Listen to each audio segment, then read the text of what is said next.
Pernah nggak sih lu ngerjain sesuatu udah berjam-jam, lu udah banyak waktu, tenaga, pikiran, tapi saat udah selesai ternyata hasilnya zonk.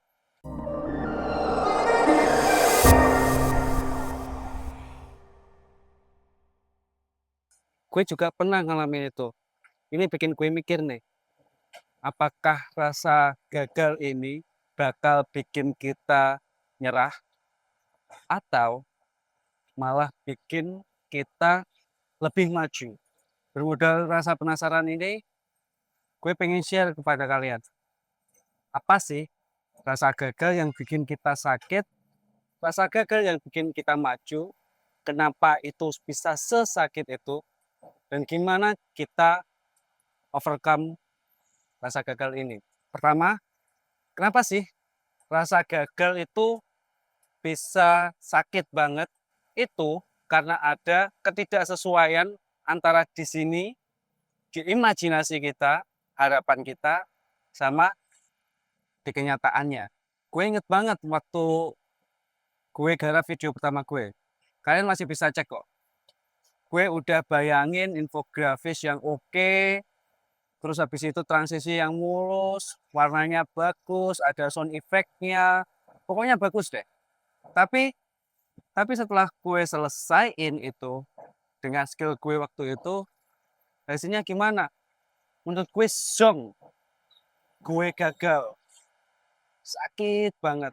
Padahal gue butuh waktu sekitar hampir hampir 1 mingguan untuk bikin video kayak gitu. Tapi hasilnya ini bisa lu cross check di video pertama gue soal review buku Psychology of Money. Lu lihat tuh, bahkan waktu gue habis selesai ngeditnya itu saking jeleknya gue sampai nangis. Ya Allah Gusti, kok welek mentok. Wah, sopo sing ngarepen delok iki. Tapi balik lagi kan, nggak ada gunanya kita nangisin susu yang udah tumpah. Ya udah, show must go on. Nah, dari situ gue meditasi yang ya cukup lama lah untuk melanjutin video yang kedua. Lu lihat aja tuh, dari video yang pertama sampai ke video yang kedua, itu jedanya ada 90 hari. Gue ngabisin waktu 90 hari untuk refine video gue, ide gue, konsep gue, juga ilmu pengeditan gue. Walaupun masih belum sempurna, tapi ini udah lebih baik daripada video yang pertama. Gagal yang bikin nyerah sama gagal yang bikin berkembang atau bertumbuh, itu bedanya tipis kan. Bedanya lo tahu di mana? Di sini, di mindset kita. Karena ternyata ada dua tipe orang. Orang pertama, kalau dia kena kegagalan, dia bilangnya gini, udahlah, gue emang nggak berbakat untuk ini, gue nggak bisa ngelakuin ini, gue kelihatannya nggak cocok deh untuk ini. Orang yang satu lagi, kalau kena kegagalan, dia itu bilangnya, oh, ternyata gue salah di sini. Besok gue coba lagi deh. Orang-orang yang bandel dan gak nyerah kayak gini, psikolog punya nama keren buat mereka. Mereka itu punya growth mindset. Sementara orang tadi yang bilang, gue gak cocok buat ini, gue gak punya bakat, itu mereka menyebutnya orang dengan fixed mindset.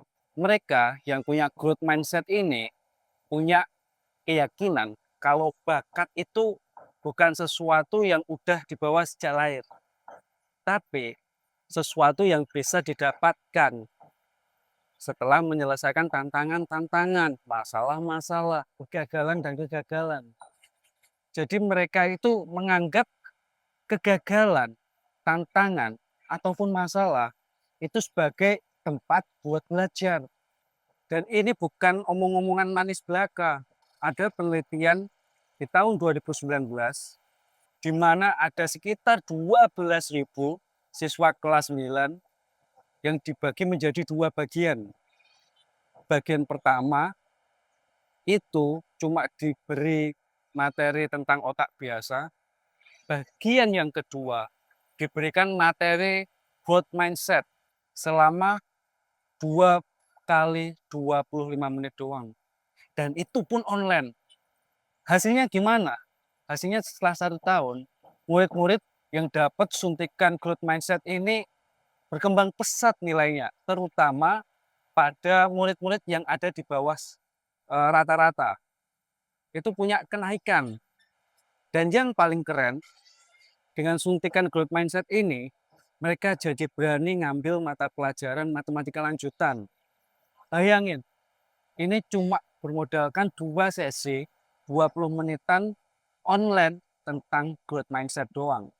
Ini menjadikan mereka lebih berani untuk mengambil resiko. Gila kan?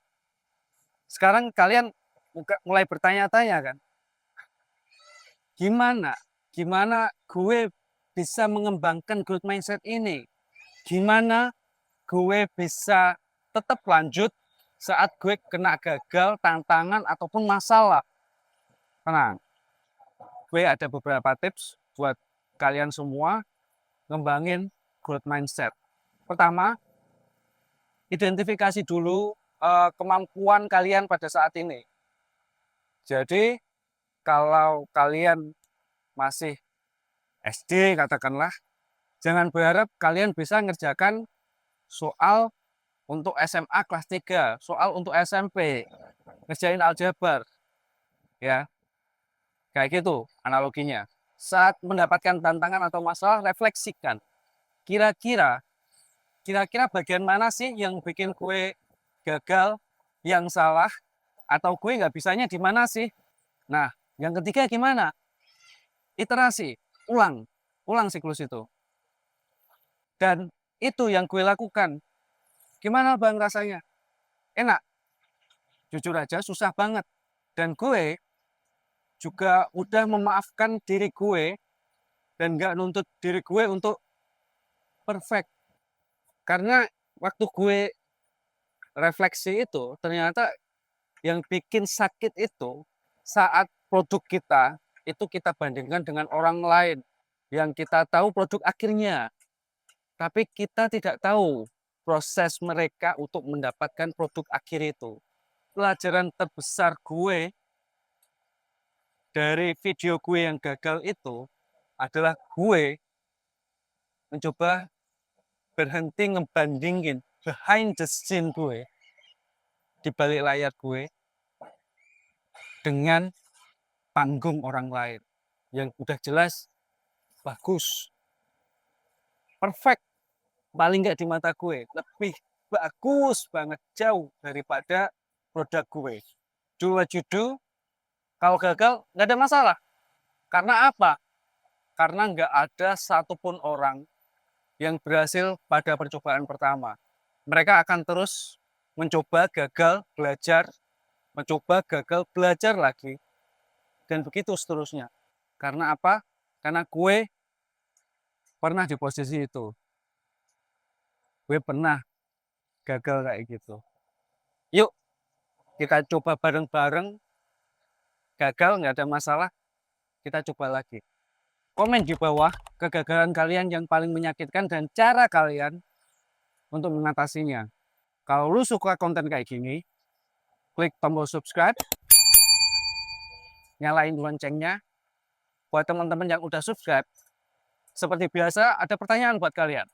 Gimana progres kalian untuk minggu ini? See you next time. Stay curious, keep mikir.